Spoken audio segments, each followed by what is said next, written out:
మోకాళ్లలో గుజ్జును పెంచి నొప్పిని తగ్గించి సర్జరీని దూరం చేసే freedom walk. Welcome to Suman TV. నేను మీ నవీన్. ప్రస్తుతం నేను ఆంధ్రప్రదేశ్ రాజధాని అమరావతిలో ఉన్నాను. ఇక్కడ వచ్చేసేసి మనం చూస్తూ ఉన్నాము, దాదాపుగా 4.5 సంవత్సరం నుంచి నిరుపయోగంగా పడి ఉన్న ఈ బిల్డింగ్స్ వచ్చేసి, ఈ బిల్డింగ్స్లోనే రేపు ముఖ్యమంత్రిగా 12వ తారీఖు ప్రమాణ స్వీకారం చేసిన తర్వాత చంద్రబాబు నాయుడు గారు, సో ఎమ్మెల్యేలు అందరూ ఇక్కడే ఉండబోతా ఉన్నారు, ఎమ్మెల్సీలు ఉండబోతా ఉన్నారు, ఐఏఎస్ ఐపీఎస్ అధికారులు అయితే ఉండబోతా ఉన్నారు. ఇప్పుడు వచ్చేసేసి ఒక అడవిలా ఇక్కడ కనబడుతున్న ఈ ప్రదేశము చాలా అద్భుతంగా ఉండబోతా ఉందన్నట్లు తెలుస్తూ ఉంది. ఇక్కడ మనతో అమరావతి రైతులు ఉన్నారు.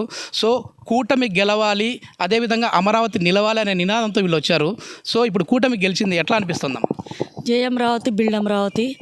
మేము 5 సంవత్సరాలు చేసిన త్యాగం అండి, రైతులను చేసిన త్యాగం, మేము చేసిన నిరసనలు ఆ దేవుళ్ళు మరో ఆరకించారండి. కూటమి గెలిచింది. ఇక రాష్ట్రం అభివృద్ధి పదంలో నడవబోతుంది. ఇక ప్రజలందరూ కష్టాలన్నీ తొలగిపోయి సుఖశాంతులతో ఉంటారండి. ఇవి బిల్డింగ్లు ఎమ్మెల్యే ఎమ్మెల్సీ క్వార్టర్స్ అండి.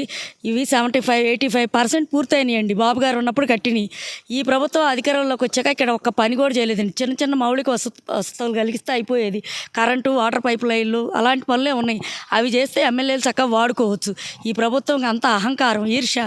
దానివల్ల ఈ బిల్డింగుల్లో తను రాకూడదు, వాళ్ళ ఎమ్మెల్యేలు ఉండకూడదని ఇక్కడ ఏ పని చేయకుండా ఇక్కడంతా పాడు పెట్టినట్టు అంతా సర్వనాశనం చేసి పెట్టారండి. వాటర్ పైపులు అన్నీ ఉన్నాయన్న ఐరన్ ఎక్కడన్నా ఉన్నాయని నేను కాజేయటం, రోడ్లు తవ్వుపాటం, సిమెంట్ ఎత్తుపాటు, ఈ రకంగా నాశనం చేశారండి. ఇది 13 అంతస్తులు ఉందండి. ఆకాశాన్ని తాకే బిల్డింగులు ఉంటే గ్రాఫిక్స్ అని మాట్లాడారు. రండి చూడండి, మీ కళ్ళు కనపడతలేదా? నిజంగా అట్లా పైకి ఎత్తి మెడలు చూడాలన్నా కూడా పైన వస్తుంది. ఈ రకంగా బిల్డింగులు కడితే మీరు ఎంత విష ప్రచారం చేశారో రాష్ట్రంలో ప్రజలందరికీ అందరూ ఈ 5 సంవత్సరాలు గమనించారు. ప్రతి ఒక్కళ్ళు అన్ని అమరావతి అంతా చూసి వెళ్ళారు. వాళ్ళు నాశనం చేసిందంతా చూసి వాళ్ళు తెలుసుకున్నారు.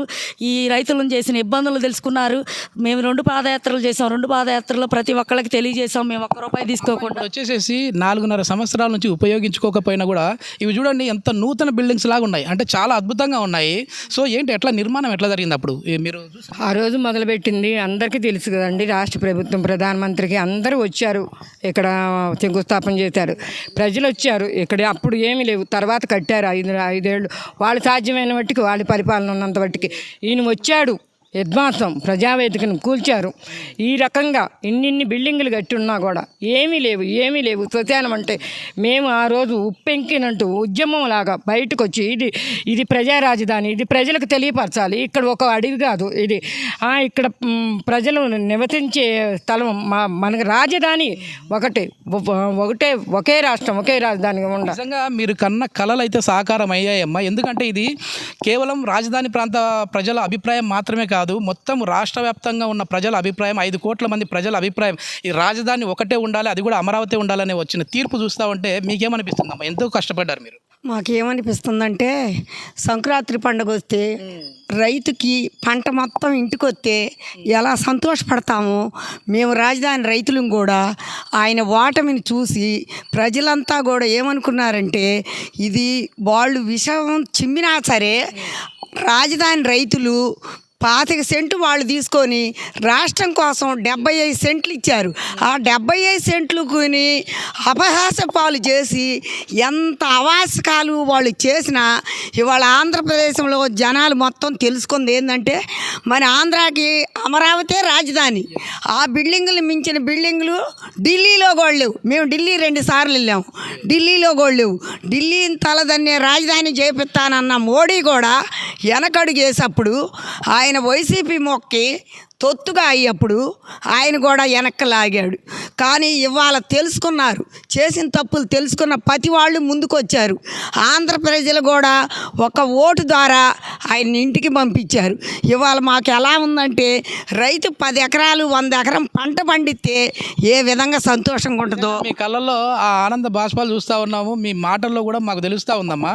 ఎందుకంటే ఈ త్వరలోనే చంద్రబాబు గారు కూడా ఒక మాట చెప్పారు, 15 సంవత్సరాలు నుంచి చేసిన అభివృద్ధి అంతా ఒక ఎత్తు అయితే ఈ 5 ఏళ్లలో జరగబోయే అభివృద్ధి మరో ఎత్తుగా ఉండబోతా ఉంది. సో అమరావతి రాజధానిని ఒక అద్భుత నగరంగా చేస్తానంటా ఉన్నారు. సో మీకు నమ్మకం అయితే వచ్చింది కదమ్మా?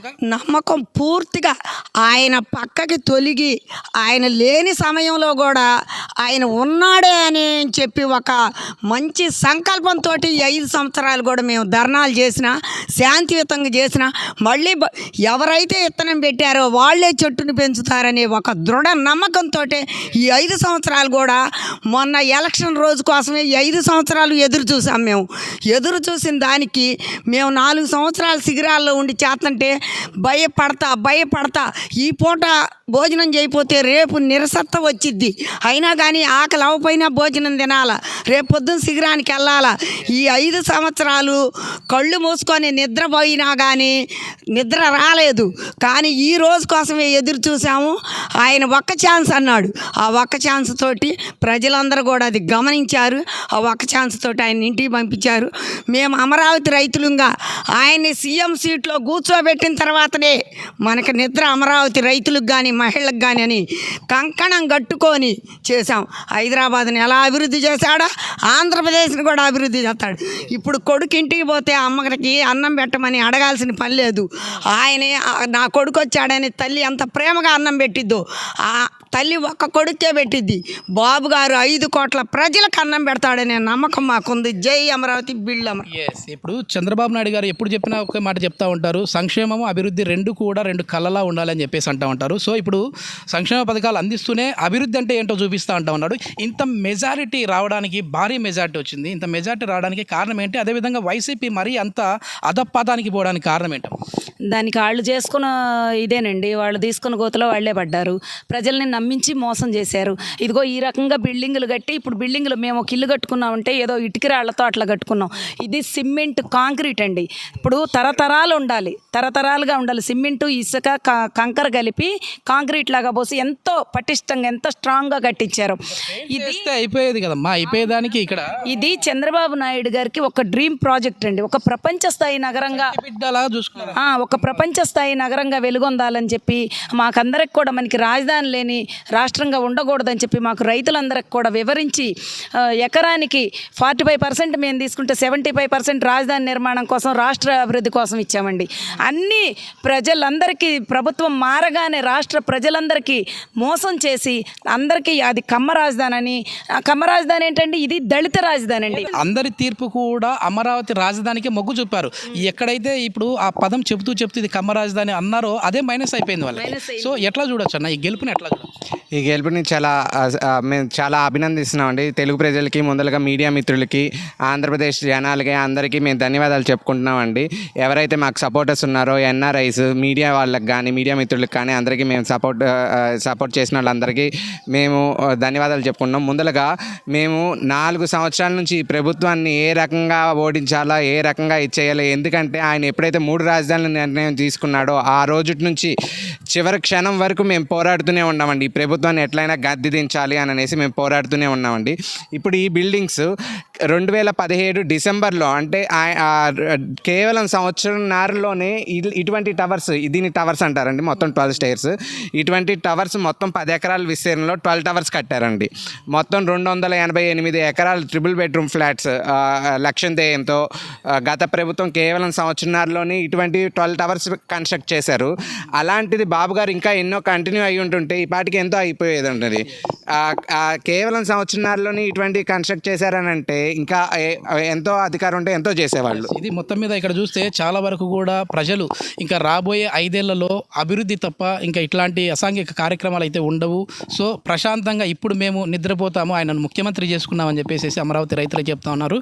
సో అభివృద్ధి అనేది ఒక రేంజ్లో ఉండాలి అని చెప్పేసి మనం కూడా కోరుకుందాం. Thank you. సుమన్ టీవీలో మీ పర్సనల్ అండ్ బిజినెస్ ప్రమోషన్స్ కోసం కింది నెంబర్కి కాంటాక్ట్ చేయండి.